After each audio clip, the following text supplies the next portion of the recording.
Samajwadi pension की scheme, ऐसे ही विवेकाधीन कोष का पैसा भी वो समाजवादी नहीं है। ये संवेदनशील तरीके से बिना भेदभाव के हर उत्तर प्रदेश वासी का उस पर अधिकार है और उसको यह बिना भेदभाव के प्राप्त हुआ है। आपने बहुत सारे माध्यमों से लिखते होंगे और एक पॉलिसी के अंतर्गत उन्हें उपलब्ध कराया जा रहा है। हाँ, जहां से रिक्वेस्ट आती है कि पैसा और आवश्यकता पड़ रही है, उन्हें अतिरिक्त धनराशि भी उपलब्ध करवाई जाती है। ऐसा नहीं कहते, क्योंकि कोई भी मानव क्षति वह परिवार की क्षति होती है, लेकिन साथ साथ समाज की और प्रदेश की क्षति भी है। हम इस भाव के साथ काम कर रहे हैं। जहां तक आपने इस बात को कहा, मेडिकल कॉलेजेस के बारे में आपने कहा, आप याद करिए, आजादी के पहले से लेकर के 2017 तक उत्तर प्रदेश में केवल 17 मेडिकल कॉलेज गवर्नमेंट क्षेत्र में बन पाए और आज हर जिले में एक मेडिकल कॉलेज के निर्माण के कार्यक्रम को हम लोगों ने आपने कहा कि हम इसमें जो है प्रोफेसर नहीं है, मेडिकल कॉलेज बने हैं, बहुत सारी जगह हम लोगों ने वहां पे अच्छे चिकित्सा शिक्षक वहां पे तैनात किए हैं। बहुत सारी जगह जिलाधिकारियों को भी अधिकार दिए गए हैं कि अगर अच्छे चिकित्सक मिलते हैं, अच्छे डॉक्टर मिलते हैं, तो उनकी भी तैनाती जिलों में, डिस्ट्रिक्ट हॉस्पिटल में, पीएससी सीएससी में उनकी तैनाती करने की व्यवस्था की जाए। मेडिकल कॉलेज में अच्छी फैकल्टी हो, सुपर स्पेशलिटी के ब्लॉक बने, इस पर भी तेजी के साथ कार्य हो रहा है। इसके अलावा हर रविवार को हर पीएससी स्तर पर एक मुख्यमंत्री आरोग्य मेला भी लगता है, जिसमें केंद्र और राज्य सरकार की जितनी भी स्वास्थ्य संबंधी स्कीम है, इन स्कीम का लाभ प्रत्येक व्यक्ति को प्राप्त हो सके, यह कार्यक्रम भी युद्ध स्तर पर आगे बढ़ाने का काम चल रहा है। हर जिले में डायलिसिस की सुविधा, फ्री में सुविधा उपलब्ध करने की व्यवस्था की गई है। हर जिले में ब्लड बैंक हो, ब्लड प्लेटलेट्स की सुविधा वहां मिल सके, ब्लड एनालिसिस की सुविधा वहां प्राप्त हो सके, ये सभी सुविधाएं उपलब्ध करवाई गई हैं। मेडिकल कॉलेजेस के साथ पैरामेडिकल और नर्सिंग की पढ़ाई भी हो सके, जिससे टेक्निकल स्टाफ भी उसके साथ मिल सके। ये सभी कार्यक्रम आगे बढ़ाए गए हैं और ऐसी पीजीआई में जो आप आंकड़े दे रहे थे, मुझे लगता है कि वो तथ्यों से परे है। ऐसे पीजीआई में सभी पद लगभग भरे जा चुके हैं, जिनमें नहीं मिले होंगे विभाग ऑलरेडी चल रहे हैं, फैकल्टी है, एक आध पद उसमें खाली हो सकते हो, लेकिन हमारी सरकार ने तो वहां पे 8 नए विभाग का भी गठन किया है और जिसमें जो सुविधा पहले प्रदेश में नहीं थी, देश में भी बहुत कम स्थानों पर थी, वह सुविधा ऐसी पीजीआई जैसे संस्थान में प्राप्त हो रही है। 1200 वाला हॉस्पिटल और 2200 बेड का हॉस्पिटल बनकर के काम कर रहा है। अच्छे संस्थान में, प्रदेश के अच्छे संस्थान में, बल्कि उत्तर भारत के एक अच्छे संस्थान के रूप में पीजीआई काम कर रहा है। मुझे नहीं लगता है कि आपके द्वारा उठाए गए मुद्दों पर कोई तथ्य भी है, और अगर होंगे तो विभाग उसको तत्परता के साथ आगे बढ़ाने का काम भी करेगा।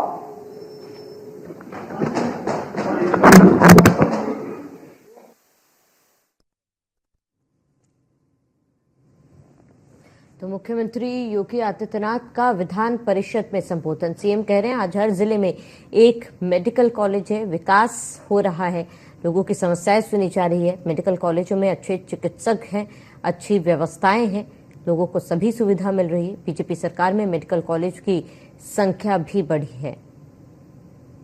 वहीं बिना भेदभाव के धनराशि दी जा रही है और पहले सिर्फ 17 मेडिकल कॉलेज थे और आज हर जिले में एक मेडिकल कॉलेज है।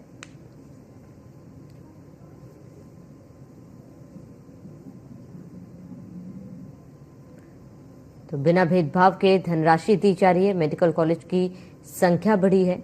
मुख्यमंत्री योगी आदित्यनाथ विधान परिषद में कह रहे हैं कि विकास हुआ है, जहां बिना भेदभाव के सभी को धनराशि दी जा रही है, योजनाओं का लाभ मिल रहा है। पहले सिर्फ 17 मेडिकल कॉलेज थे और अब वो बढ़कर 1 मेडिकल कॉलेज हो गया है। तो हर जिले में 1 मेडिकल कॉलेज, विधान परिषद में सीएम योगी आदित्यनाथ का संबोधन। ये बड़ी खबर आपको बताते, बिना भेदभाव के धनराशि दी जा रही है। मुख्यमंत्री योगी आदित्यनाथ के संबोधन की बड़ी बातें आपको बताते, जहां सीएम ने कहा कि मेडिकल कॉलेज की संख्या बढ़ी है। जहां पहले मात्र 17 मेडिकल कॉलेज होते थे, हर जिले में अब मेडिकल सुविधा बढ़ी है। मेडिकल कॉलेजों में अच्छे चिकित्सक हैं। तो विधान परिषद में मुख्यमंत्री योगी आदित्यनाथ ने कहा कि बीजेपी सरकार में मेडिकल कॉलेजों की संख्या बढ़ी, बिना भेदभाव के धनराशि दी जा रही है।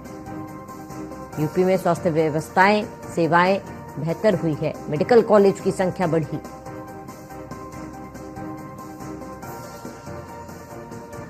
तो हर जिले में मेडिकल सेवा बढ़ी है, ये बड़ी खबर आपको बताते, जहां हर जिले में मेडिकल सेवा बढ़ी। विधान परिषद में सीएम योगी आदित्यनाथ का संबोधन।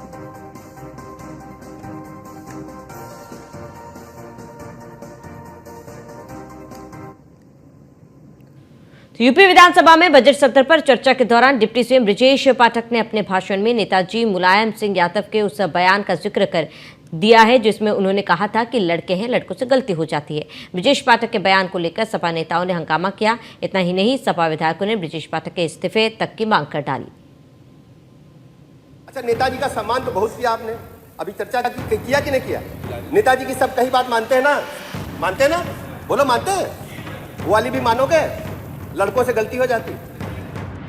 यूपी विधानसभा में सियासी पारा इतना हाई हो गया है कि स्पीकर ने अपनी सीट छोड़ दी और गुस्से से लाल हो गए। जबरदस्त हंगामे के बीच स्पीकर को विधानसभा की कार्रवाई स्थगित कर दी। मामले ने उस वक्त तूल पकड़ा जब डिप्टी सीएम बृजेश पाठक सदन में बोले। आइए फिर एक बार ले चलते हैं विधान परिषद, जहां पर मुख्यमंत्री योगी आदित्यनाथ क्या कुछ कह रहे, सुनते हैं। महोदय, 18 फरवरी को राज्यपाल जी का संविधान सदन में भाषण हुआ था। राज्यपाल एक संवैधानिक पद है और अपने संवैधानिक उत्तरदायित्वों का निर्वहन करने के लिए ही वर्ष की शुरुआत के पहले सत्र में उनके द्वारा दोनों सदनों को एक साथ संबोधित किया जाता है। भाषण का उद्देश्य मुख्य रूप से अगर पहले से चली आ रही सरकार है तो उसकी उपलब्धियों के बारे में चर्चा करना और फिर सरकार की भावी योजना के बारे में अवगत कराना भी होता है। अगर नई सरकार है तो उस नई सरकार को आगे का उसका रोड मैप क्या होगा, इसके बारे में सदन को अवगत कराने के लिए ही माननीय राज्यपाल संवैधानिक सदन को संबोधित करती है।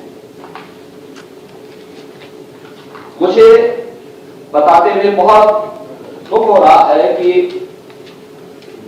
एक परिपाटी सी बन गई है कि राज्यपाल आएंगे तो उनके अभिभाषण का विरोध, आप पक्ष समर्थन करते हैं या विरोध करते हैं, उसके लिए सदन में चर्चा के दौरान आपको पर्याप्त समय मिलता है। लेकिन एक संवैधानिक पद पर बैठे हुए महानुभावों का अभद्र तरीके से, अशिष्ट तरीके से हम उनके साथ दुर्व्यवहार करें और विरोध करें, मुझे लगता है लोकतांत्रिक मूल्यों के प्रति उन लोगों की अनास्था को व्यक्त करता है। हम संवैधानिक पदों की अवमानना तो कर ही रहे हैं, साथ साथ बाबा साहब डॉक्टर भीमराव अम्बेडकर के द्वारा दिए गए संविधान की भी अवमानना करने का काम कर रहे हैं, क्योंकि ये जो भी कार्य हो रहा है संवैधानिक दायरे में रहकर के संवैधानिक पक्षों को लेकर सम्मानजनक तरीके से हम आगे बढ़ा सकें। लोकतंत्र में संवाद से लोकतंत्र चलता है। यह आवश्यक नहीं कि आप हमारी बातों से सहमत हों, या ये आवश्यक भी नहीं कि हम आपकी बातों से सहमत हों,